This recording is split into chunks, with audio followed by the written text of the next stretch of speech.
Hello friends, भक्तीज किचनमध्ये पुन्हा एकदा तुमचे मनापासून स्वागत. तर आज आपण शिकणार आहोत ओले बोंबील कसे साफ करायचे. तर डोक्याच्या इथून पोटापर्यंतचा भाग जो आहे तो आपल्याला मेन कट करून घ्यायचा आहे, ज्याच्यामुळे बोंबीलमध्ये पाणी साचतं आणि ते पाणी पूर्ण निघून जाण्यासाठी प्रोसेस करणं गरजेचं आहे.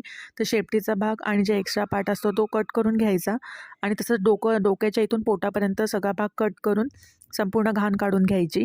तर बोंबील फ्राय म्हणजे अतिशय क्रिस्पी होण्यासाठी मधून असं त्याला कट करून घ्यायचं, ज्याच्यामुळे बोंबीलमध्ये पाणी साचत नाही आणि बोंबील फ्राय करताना तव्याला चिटकत नाही. तर बोंबील सुंदर क्रिस्पी होण्यासाठी बोंबीलचे 3 पार्ट्स करून घ्यायचे, छोटे-छोटे. तर आता ह्याला व्यवस्थित क्लीन करून घ्यायचं आणि धुवून घ्यायचं. तर आता ह्याला मॅरिनेट करायला घेऊया आपण.